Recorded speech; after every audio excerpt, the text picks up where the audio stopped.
Thank you. All right.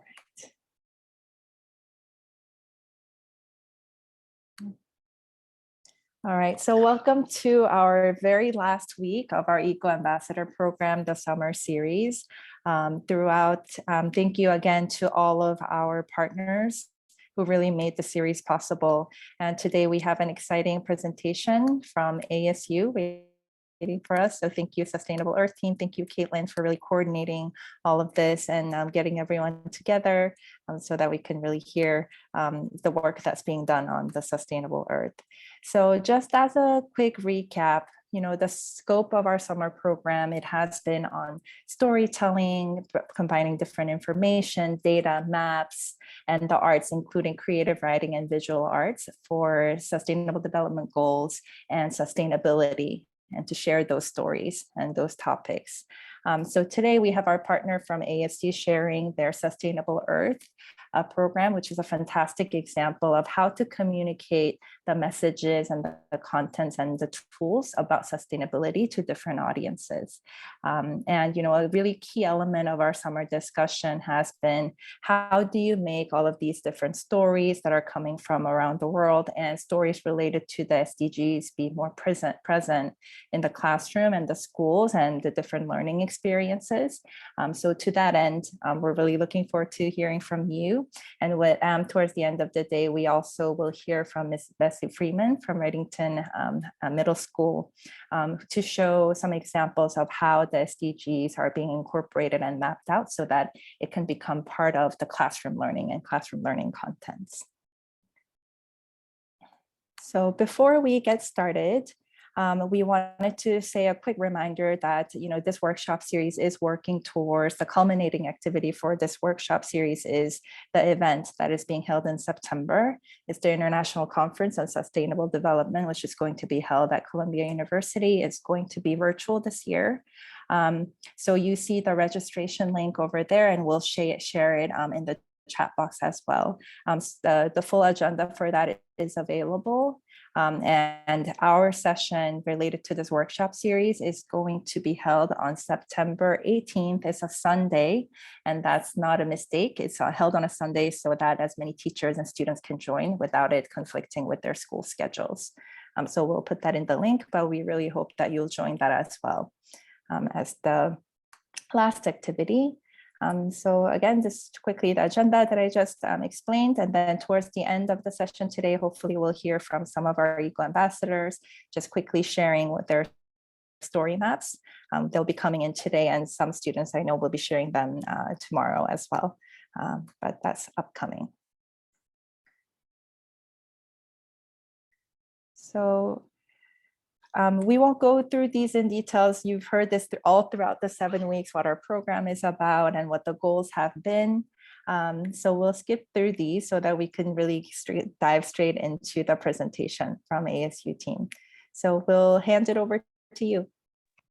Thank you, and I'll let Stormy pull up the slides, and I'll just introduce the team and what the presentation will be today, just briefly, and hand it back over. My name is Katelyn Armbruster, and I work for the Rob and Melanie Walton Sustainability Solutions Service at Arizona State University. It's a mouthful. And part of what we do is disseminate sustainability information and projects to an external audience. And one of those projects is Sustainable Earth. So Stormy and James, two of the student employees for the Walton team, are going to walk you through that. And after, we have Allison Wolfe, who is a part of the Walton Teachers Academy, and she's going to be speaking about a little bit about teacher development and the resources that the Academy offered as well. So I'll pass it over to them. Thanks, guys. Thank you so much. We're very excited to be here. We are Sustainable Earth. And so we're going to be talking a lot today about storytelling and how our team operates within the storytelling sphere. And so first we'll start off with some introductions. My name is Stormy Light. I'm a junior at Arizona State University studying sustainability and political science. And I really personally became interested in storytelling at a very young age, where I would wake up early on the weekends, very caffeinated, tracking down local business leaders, politicians, and students, sharing their stories with me about civic engagement, sustainability, and activism. And I'm just really grateful to be a part of the Sustainable Earth team right now. I'm continuing my passion for storytelling within sustainability. And so I'll pass it off to James. Thanks, Stormy. Hi, my name is James. I am a second-year graduate student studying my master's in sustainability solutions. And before coming back to school, I worked in the entertainment industry in Los Angeles for 3 years. So storytelling is really at the core of who I am, and it's what drives me in the morning. It's why I wake up every day. And just like all of you, I care deeply about wanting to build a better world for our future and for us. And I'm striving to bring together two awesome and powerful things: sustainability and storytelling.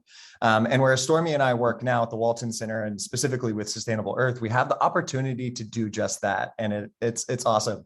And so we're excited today to be able to share with you the power of storytelling and how you can actually start to harness the power of storytelling yourself.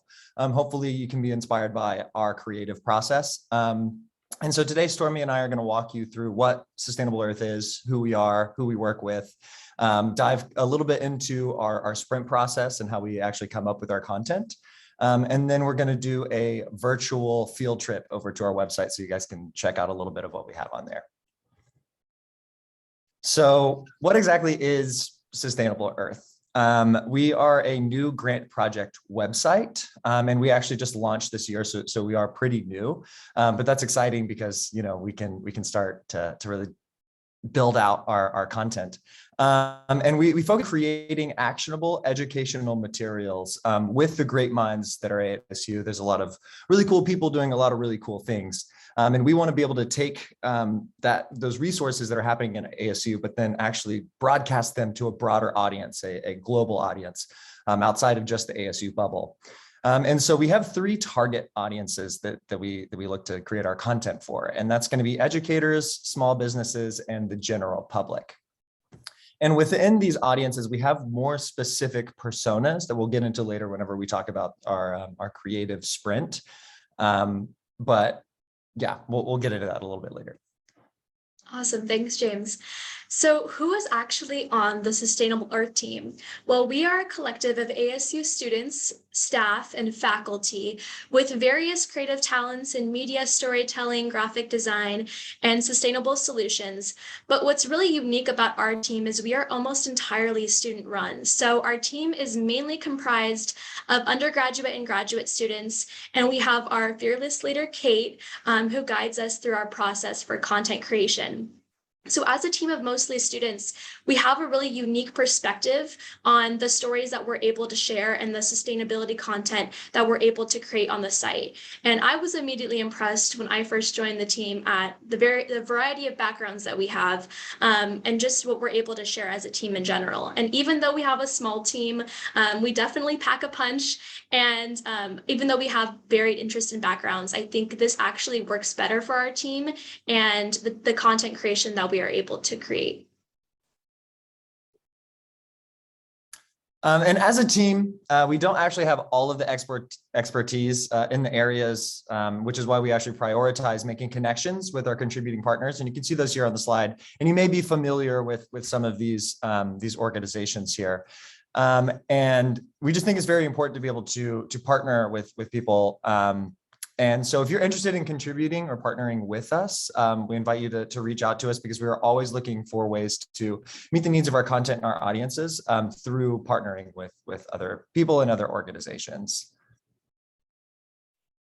So next, I'm going to share the various components to our site and how our diverse scope of work actually allows us to connect to a greater audience. So our videos created by our amazing team allow us to form greater connections to our audience who are visual learners. And so we use creative transitions, we incorporate subject matter experts, and this allows us to relay important sustainability concepts to our audiences. Secondly, we have our articles, which are very critical in the way that we showcase sustainability solutions in a way that readers can enjoy, and that's actually easily digestible, but also allows them to take action, which is our which is our end goal. We really want people to come to our site and go to our Take Action page, which we will be showing you very soon.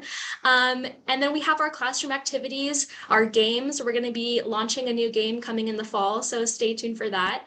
And our Educator and Small Business Awards, which we will be elaborating on later in this presentation. Okay, so this is a very exciting process that we do as a team. Something that we started this summer was our Google Sprint process. So originally, the Google Venture Sprint process was created for businesses. So for ideas, for tech creation, and we have kind of taken the core ideas of this sprint process and molded it into a creation machine for our team and for content creation. And so we really ask ourselves, who is our audience? Who do we want to reach? Why are we reaching them? And what's timely about this right now? What can we actually, how can we connect them to subject matter experts? And what kind of stories do we want to share on our site? So the Google Sprint process has allowed our team of creatives to be highly efficient through the way that we do our work and really has streamlined our content creation. And so James will be elaborating on this. Yes. So before we dive into actually how our sprint process works, I do want to talk about the personas that we have, because as I mentioned earlier, we have our core audience of small businesses, educators, and the public, but it's too general to just say that I'm trying to talk to small businesses. You need real people or profiles of real people that you're actually trying to tell your story to, because with storytelling, who you're telling your story to is just as important as the story that you're actually trying to tell, because you're going to tell a story completely differently to your best friend than you are to a colleague or a teacher, right? And so we've built out these 4 different personas to cover our audience base of Responsible Rick, Tenacious Tony, Conscious Carmen, and Engaged Elizabeth. And you can see over here on the right, kind of the profiles that we've built out. And it's important to kind of to really dive into who these people are, and not just who they are, but what they're looking for. What gaps can you fill with the story, and like how can you really help them take action in their own lives? And so you can see that we have pain points and challenges, and objectives and questions. And so based on this, you can really keep this in mind and craft your content to reach these specific people. So if you go to the next slide. We'll get into actually how this sprint process works. So this is kind of an example of what we did for something over the summer. So our process, we take 3 weeks, and over the course of 3 weeks, we create 5 pieces of content, basically from nothing, which is really exciting. So we took the topic of food systems, just the idea of food systems, which is a big, broad topic. And over the course of 3 weeks, created 5 pieces of content that was geared specifically to our audience members. And so the first week, we do some background research, and we get together, and in the room, you can see up on the top right corner, that's us sitting at the board. It's really fun. We get to write on the whiteboard and brainstorm our ideas and kind of hone in on our audience members. And then we create this pretty table that's down below. And it's important. We have kind of 6 main things that we focus on whenever we're doing the sprint process in the room. We want to make sure that we know the topics and the content that we're trying to create. And then the audience that we're trying to create it for, this number 2, and really hone in on the audience that we're creating it for. And then we want to make sure that we're not just creating this for them, but why are we creating this for them? Why should our audience care? Why do they care about this? That's the purple column, that action, or the angle and the purpose of why they actually should care about this issue. And then we hop into the 4th version, which is the call to action. So we want our audience to take an action. So we want to lay out that call to action. What are we driving our story to? What are we trying to get our audience members to take action in? And then we can craft on number 5, we can craft who the subject matter experts are going to be, who's going to be best to help us tell this story. And finally, once we have all of that, the 6th piece is we can figure out the content type, whether that's going to be an article, a video, or an educational, a learning activity. And then, so that's week 1. And then at the end of week 1, we reach out to our SMEs and try to get them to, sit down with us. And it's, a lot of emailing and communicating. Week 2 is really where we actually get to start doing our creative work, doing the stuff that we love, writing our articles, filming our videos, sitting down with the experts. And then week 3, I'm sorry, that final week is whenever we send our drafts out to each other, and then we edit them as a team. And then, Kate, she'll take one last look at it, and then we put it on our posting schedule, and then it makes it up to our website. So again, it's really exciting to see how we've been able to make this process work with coming up with the idea of food systems or electronic waste. And in 3 weeks, be able to craft 5 pieces of content that are focused solely towards our audience and our personas. Perfect. Thanks, James. So next, we're going to be talking about something that's really important to us as a team, which is our Sustainable Earth Educator Awards. So based on our analytics as a site, we have a lot of teachers and educators coming to our website looking for educational materials, lesson plans, and resources focused on sustainability. So we wanted to curate a place on our site to gather these lesson plans.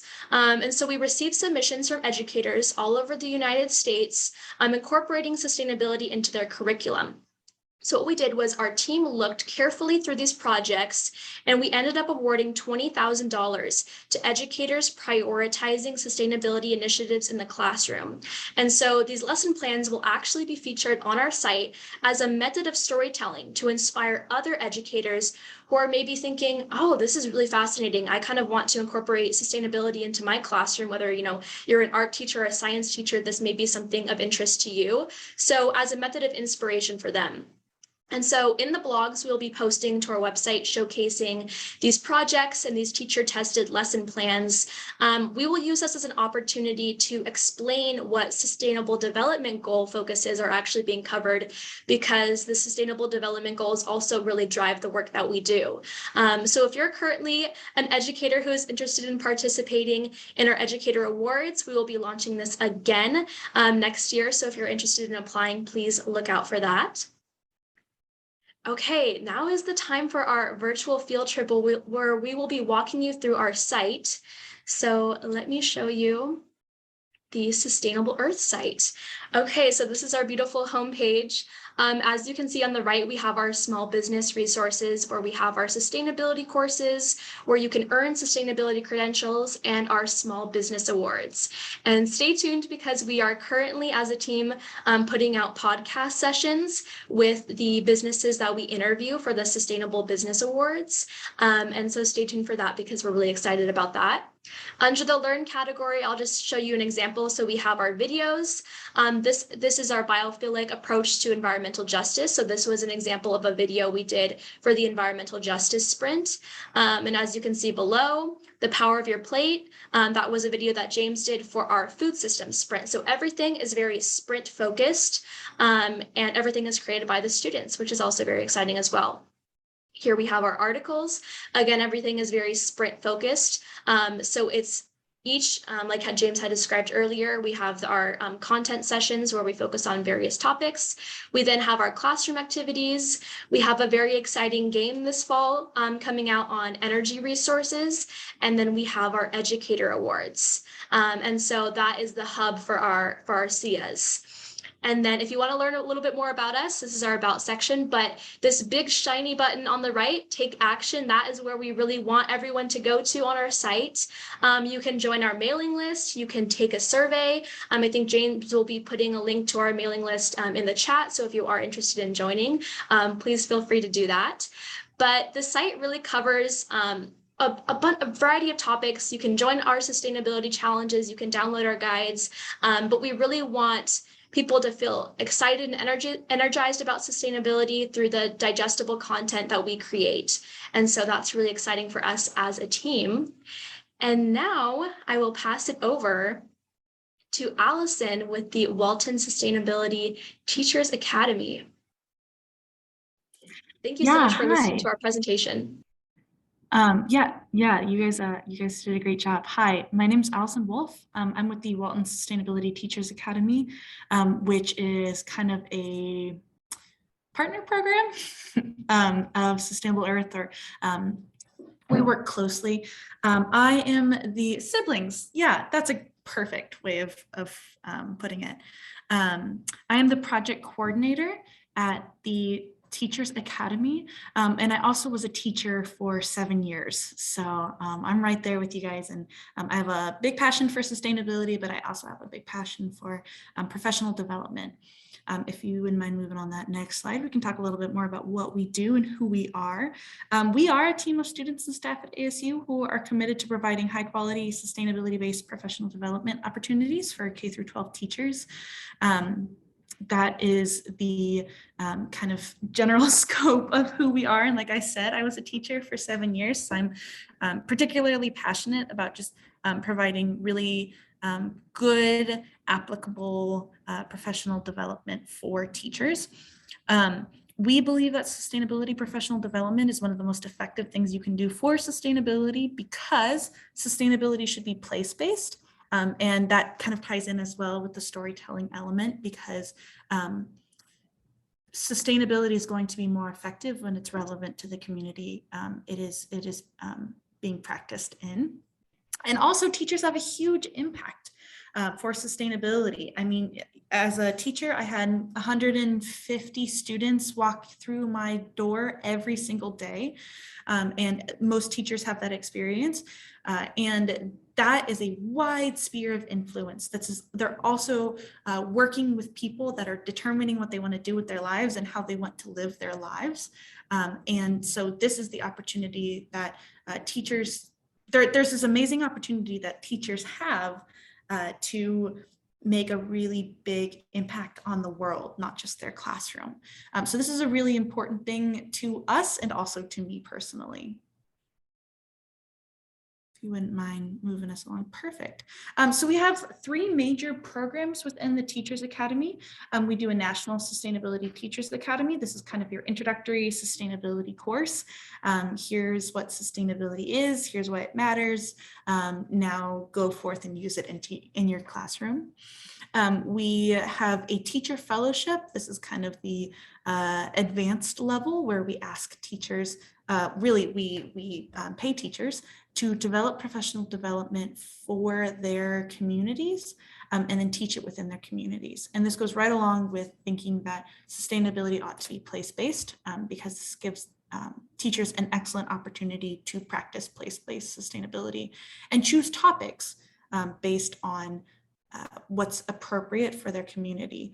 So for example, this last round of fellowships that we did, we had one individual who lived in Alabama and obviously we're not supposed to be segregated anymore, but her community was still segregated, and they were building a high school to integrate the 2 schools that were segregated. And so obviously there was a lot of just tension in the community. And she did this amazing professional development on redlining, which is the idea that people of certain backgrounds can't or couldn't get housing in certain areas just based on race functionally. So that was really amazing because it was using sustainability and using storytelling really to have a huge impact on a community. We also do localized learning labs. So this is where we'll find partnerships with school districts, community partners, really anyone in the area that's focused on sustainability. And we will develop professional development for the teachers based in that area. So our localized learning labs are in Florida, they're in Philadelphia, they're in Arizona. We have a lot of learning labs, and it's really, that's the goal, is that we make it applicable to that area. And then I just wanted to share a little bit of resources for you. I know you can't click that Rob and Melanie Walton Sustainability Teachers Academy link, obviously, because it's in the slides, but it's just our website. We do have some material on our website. A lot of that material has gone to Sustainable Earth, so you probably will be able to find a lot of it if you just go to the Sustainable Earth site. But if you also just Google that, Rob and Melanie Walton Sustainability Teachers Academies, then you will be able to find our website with the material that's on it. I also wanted to share with you the companion workbook for teachers. This is a great workbook. Sorry, I was going to pull it up for you real quick here. This is a kind of a great workbook that we put together. I just dropped it into the chat. That is really great for creating your own professional development or just figuring out how you can incorporate sustainability into your classroom, your school, your community. And so I wanted to share that as a resource for you. It's just something we have on hand, and it is evolving, it is growing. So if it's not perfect, it's just a work in progress, but we're always working on it.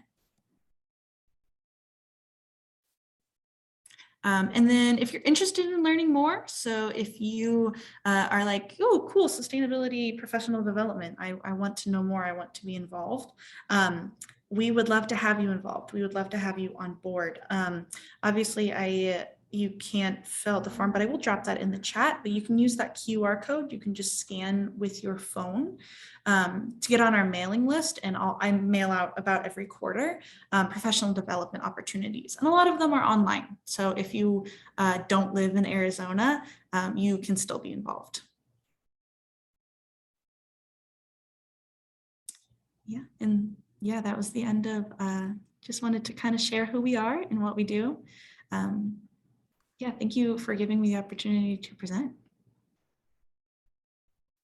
Wow, thank you so much, ASU team. In such a short time, I feel like it was really packed with such rich information and such concrete resources that so many of the teachers and students can refer to. Also really just love, before I open it up for further comments, I just wanted to say really loved hearing about the process too of how you get together for the different brainstorming rather than just seeing the final product, is hearing from you how that process happens. I think is so important for our students as well, right? Because as they're creating their story maps and telling their local stories and kind of merging it with how it's affecting them related to sustainability and the SDGs, I think the process matters as much as a nice final product that you can share with. So thank you so much for sharing about your process. And just also keeping in mind, this came up earlier in our workshop series about being really mindful of the audience who you're talking to and how to engage. And I feel like that keeps coming up throughout the weeks. So it's really great that you touched on that as well.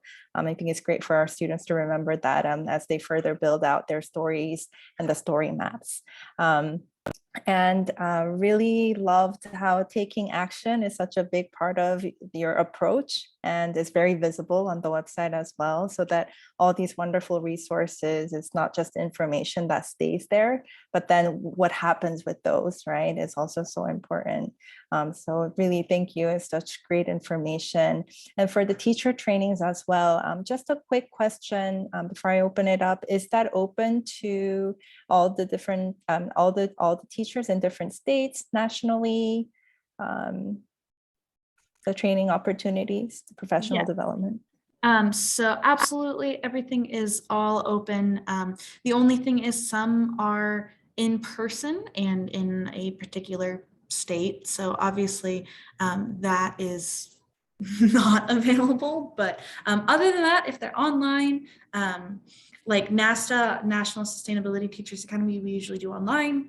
So if there's an online option, then they're open. That's great.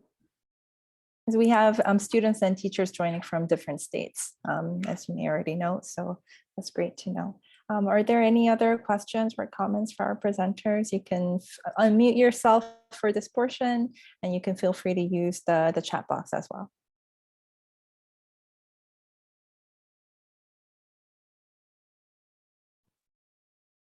I have a question. I'm Betsy, and I work in a middle school in New Jersey, and I have to tell you that I'm just totally impressed by every single thing. I was like quickly, like, pressing the links in chat. I think the first question I have, and I would, I know we have a couple of students here, so I would encourage them to chime in on this and maybe ask questions or see how this might relate to some of the work that we do back in school. For the sprint process, which I love, having come out of business, I'm familiar with that side of it. I think I was, I may have like my attention drifted for a second to an email that I had to do. So I think I possibly missed this part.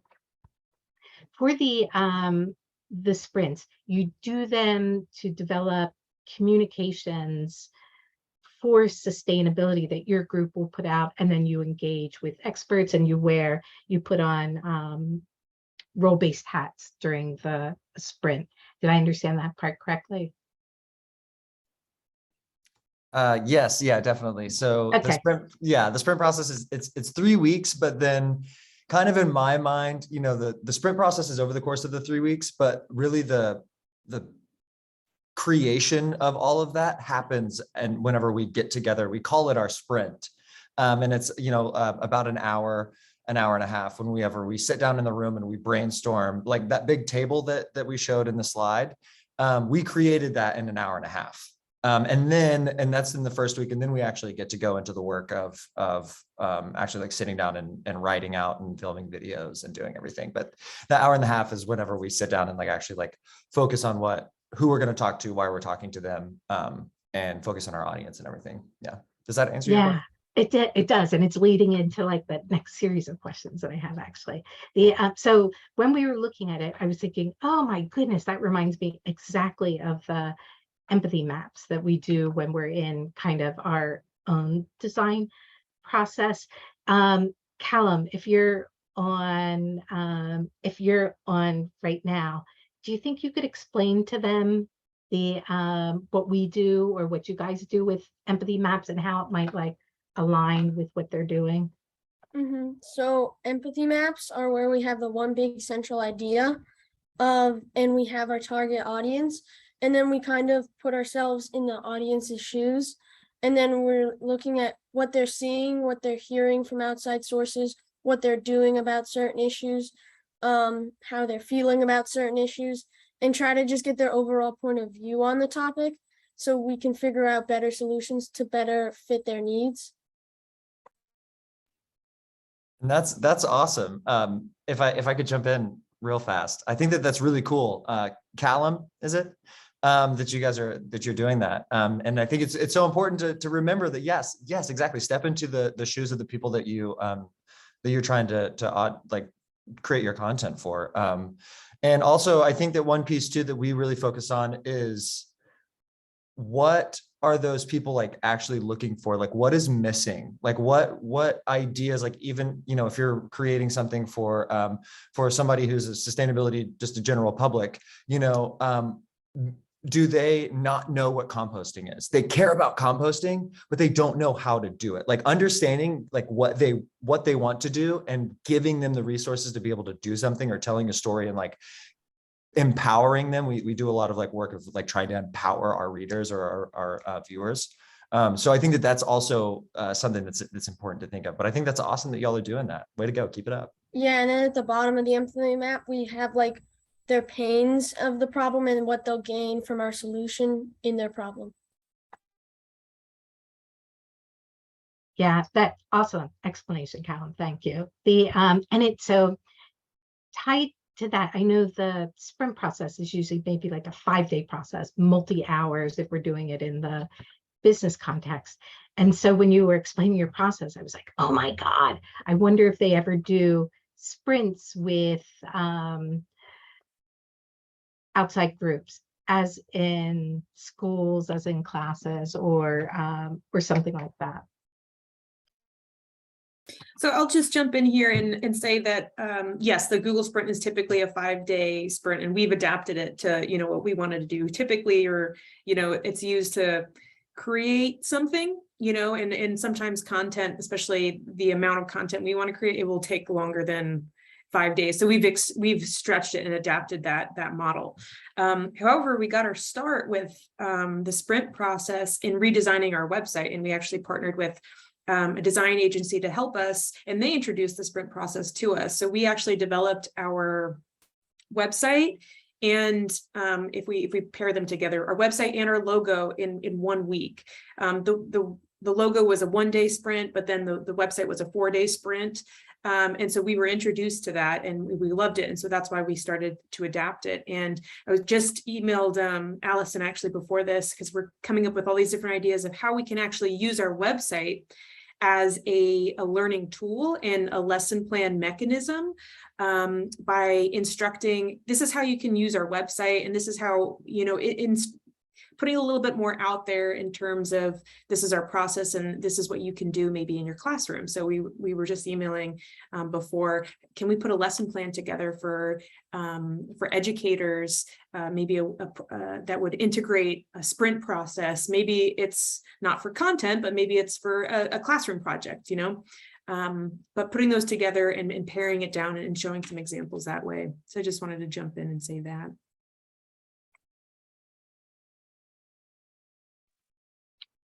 Thank you. It's incredible, all the work that you did. I was like leaned in thinking, oh my God, wait, let me see what that table looks like. So the underlying question that I have in there is, do you do with the sprint process that you've developed? Is there, like, as soon as I heard the first part, I was like, oh my God, this is wonderful, wonderful. And I quickly chatted to Hey, and oh, let them take their time. There's so much to unpack in there.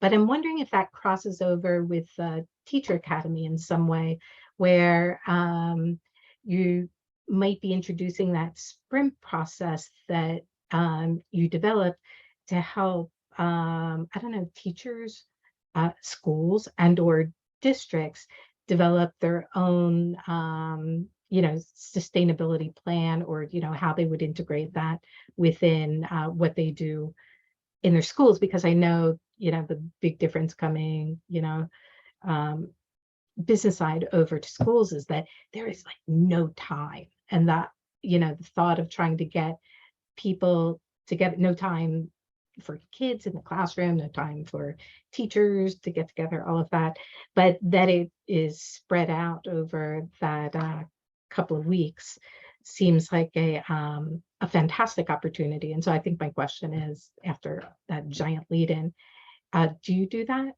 Would you do that?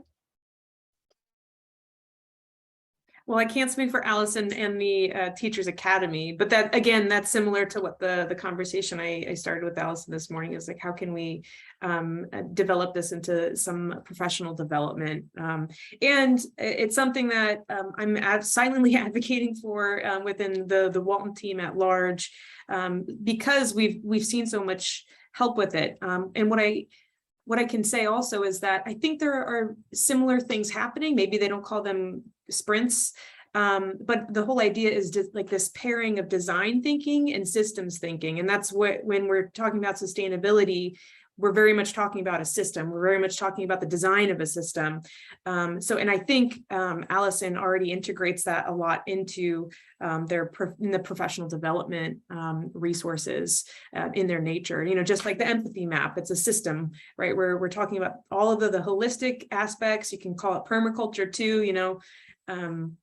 But we'd love to, you know, if you want to continue this conversation, I'll drop my contact in the chat. So if you have some ideas, maybe we can work together and seeing what that might look like.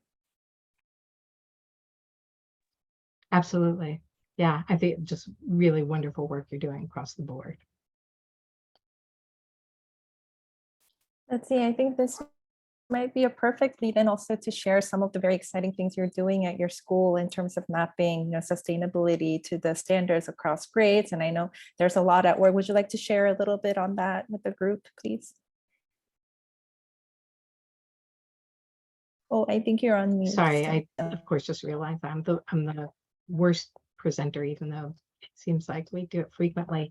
I put together just a couple of like blank slides that are, you know, springboards for conversation here. So let me see if I can share really quickly. Okay, of course I opened up a giant black screen. Hold on. You know, originally when I was thinking about this, which was honestly just yesterday and earlier tonight, I was thinking, oh, you know what, we're going to have a big group of kids in here, and from the previous sessions that we've had. And one of the first things that I'll do is get them to go on a Jamboard, scramble up the SDGs and put them into categories that were meaningful for them, so we could get a sense of how different kids think about the SDGs. And what's happened before with that is, with some student groups, is some kids will come up with, well, and I think I'll ask either Catherine, Brian, or Callum to answer this question. How would you categorize them? If you were going to split them into 3 or 4 categories, how would you do that?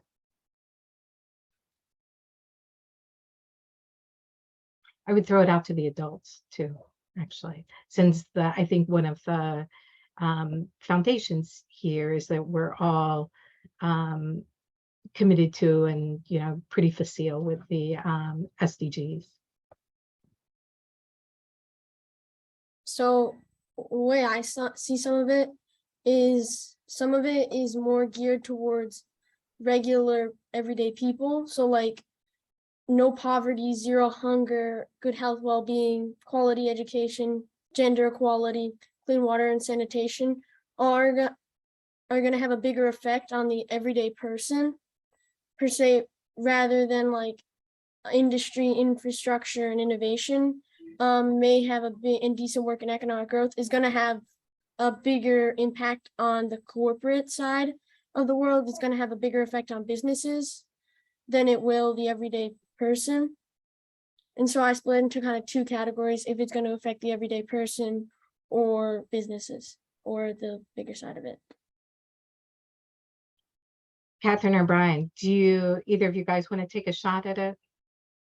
You don't have to, by the way. I'm big on the cold call, of course, being a teacher.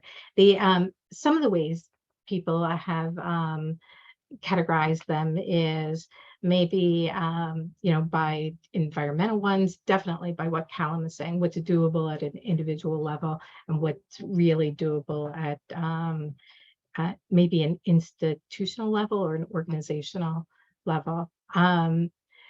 We could look at them as social goals, as environmental goals, as economic goals, or as ones that relate to governance and what big groups can do too, as Callum pointed to.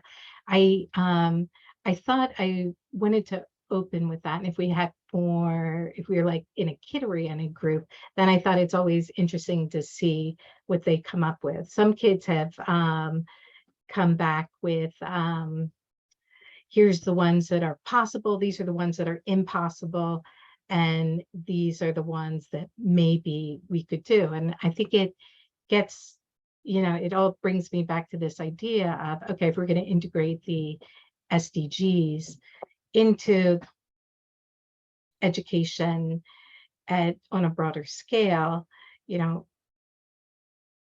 first let's understand what people even view what some of these, what the goals are that are, essentially our giant to-do list. So that was my very quick explanation of, oh, it'd be great to have kids do this. And isn't the fun of like summer camp or summer session when you get to like meet somebody and learn their name, which I would love to do at some point with some of the kids in here and the Bluebells. Okay, so that was going to be that. So I think for the Arizona State folks in here, it's I can give you an idea of what we're doing and probably why when I listened to your presentation, I thought, OMG, oh my God, it's the other part of what needs to happen for the SDGs to really get traction in schools.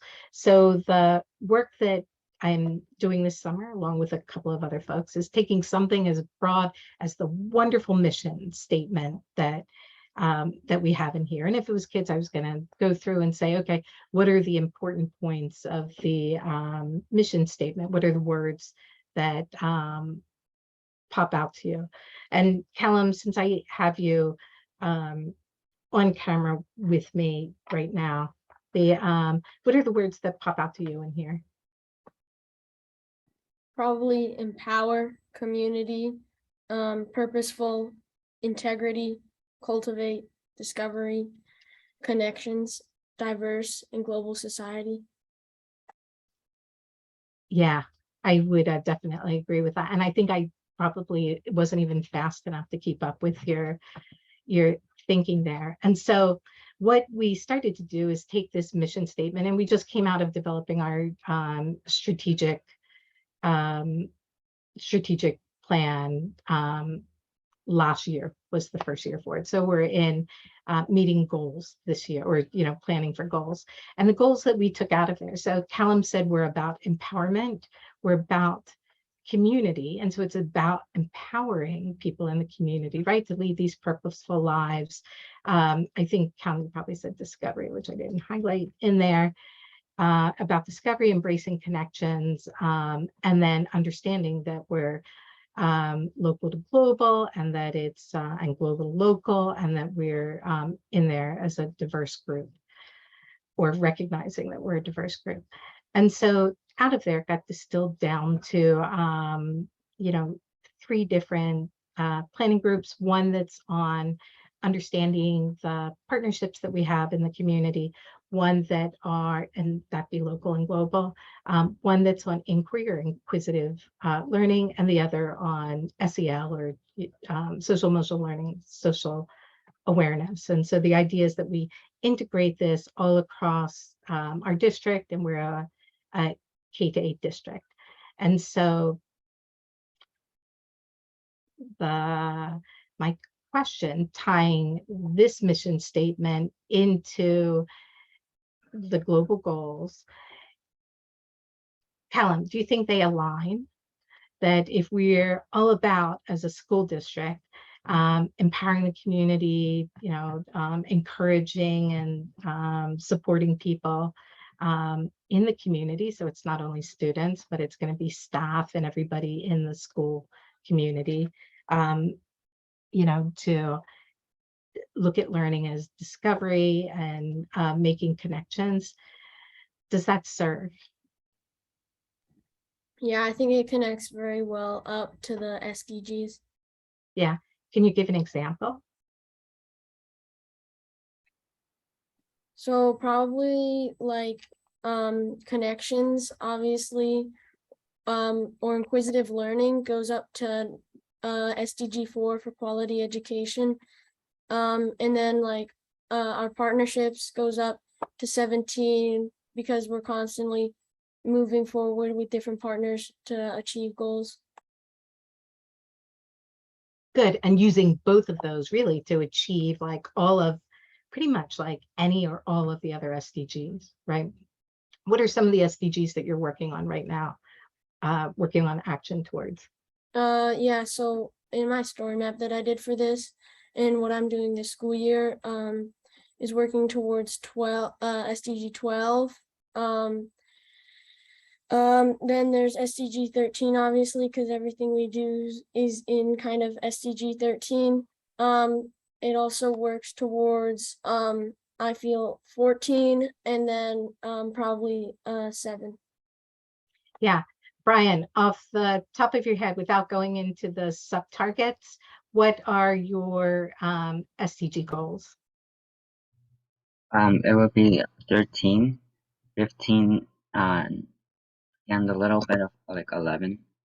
So we're all about climate action all the time, life on land, because yours is going to be all about trees and their relation to climate change, right, and sequestering carbon. And then 11, because we're going to educate our community, work in partnership with our community to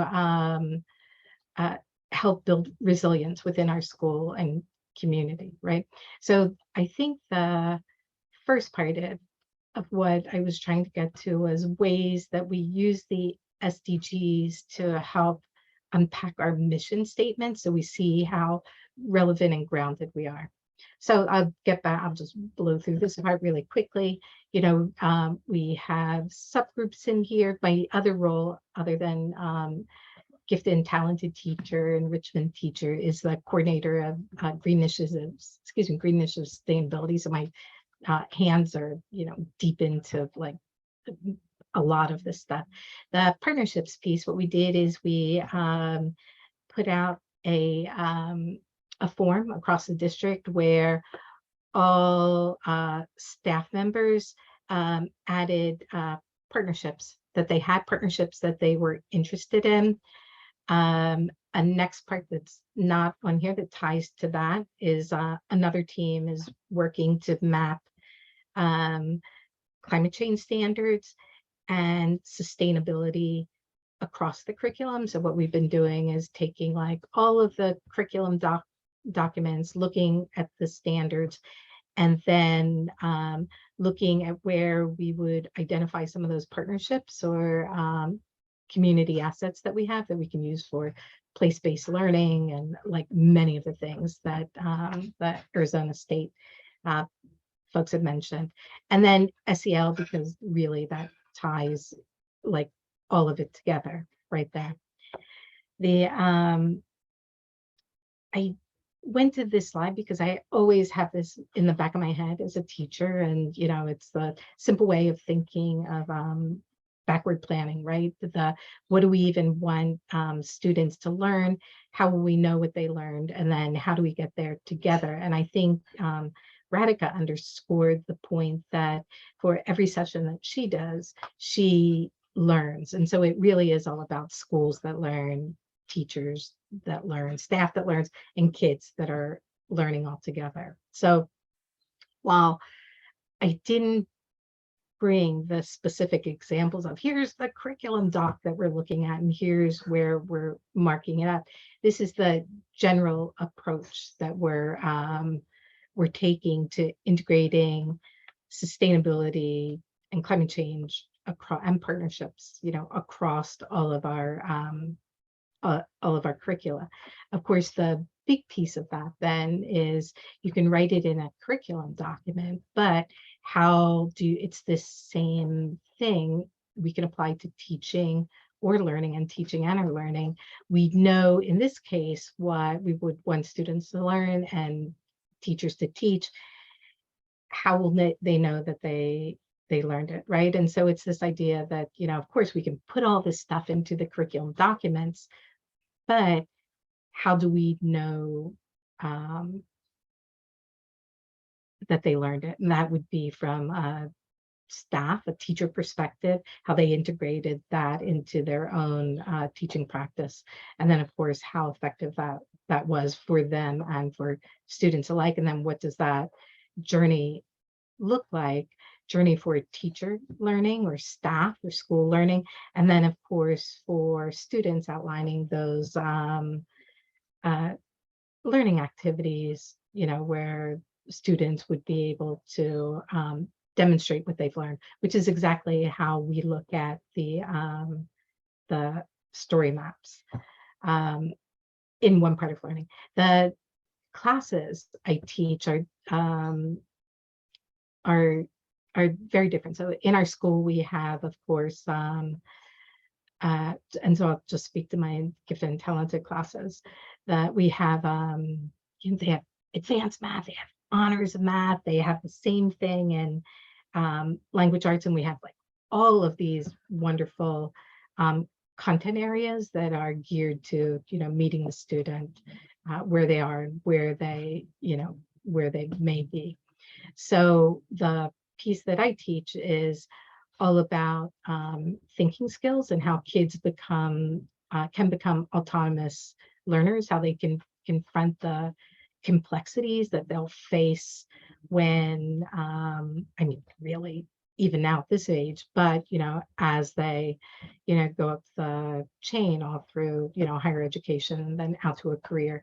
And so these are just some of the thinking skills that we teach, or that I teach, through all of these projects, and certainly through when we use story mapping as a means to ultimately create change or action within our school community. So that kind of in this really possibly overly long nutshell is what we're doing right now. And I would put it out there to say, we would totally be open to a partnership or, looking for ways to integrate anything you're doing at Arizona State as well. Whenever. Yeah. That's all I brought with me. So I'm going to say, does anybody have any questions? I had actually thought about doing a whole exercise on computational learning, or excuse me, computer science, which I'm like really deep in right now, computational learning. But I think I will hold back on that. I'm just going to put my email in the chat too. I want to absolutely thank the Arizona State people for the richness that you brought today. The Radhika Jasmine Hayam for always hosting us. And then for the kids, I'd like honor all of the time that they give during the precious summer. So I think if there's any questions, any thoughts, and then Katelyn, did you want to share your story map today? That's up to you. Yeah, I'll leave it right there for all of us. I know we're tight. We're rolling up on the close too. Yeah, Betsy, I just wanted to say thank you so much. I just love hearing from teachers and educators like you yourself, because I feel like that approach that you shared is perhaps even more important than seeing, how the curriculum, that again, the end product of how the curriculum at your school is going to be mapped onto the SDGs. I think that thinking behind it is probably where we want to start for all of these discussions. And it's just so clear from what you shared that it's both in your approach and the thinking and what you have in mind going forward for the school. It's not really just the delivery of information that you're concerned about, but you're really trying to make each piece relevant and relatable and very, very meaningful for the learner too, for the uptake of information as well, not just the delivery of it. So really just loved hearing that approach. Thank you so much for sharing that. Thank you. And yeah, just wanted to also just second the thanks to the Sustainable Earth team, Katelyn, Allison, Stormy, James, thank you so much for what you shared. We really look forward to staying in touch with you, and hopefully at the fall international conference session, we can touch base again too. And Katelyn, I don't know if you already had it ready. Since we are tight on time, we can have another like equal ambassador specific session later on before the conference or at the conference, and where you can share the story maps. But did you want to give us a quick look at it, or will you be sharing it for our conference? I'll leave it to the conference, I think. Okay, sounds good. So if that's the case, I will just put the registration. So once you register, you will get information on our specific session as well. So that is the link. And then our story maps did start getting published onto the ArcGIS website. So just wanted to share that with you. We'll send a separate email after today so that everyone has access to this page as well. So you see here, they're coming in, they're slowly coming in. We're expecting to get more before the September session. So if you want to check back to this page, there will be more, but they already started coming in, so which is very exciting. So thank you so much for your hard work. Radhika, I don't know if you have any closing thoughts for our final day of the workshop. I think this was again so amazing to hear from very different perspectives, and I think I just want to gather these thoughts, assimilate what has been said, and use a lot of this language at the conference. So I really thank all of you to spend precious summer time with us and sharing all these ideas as we go forward.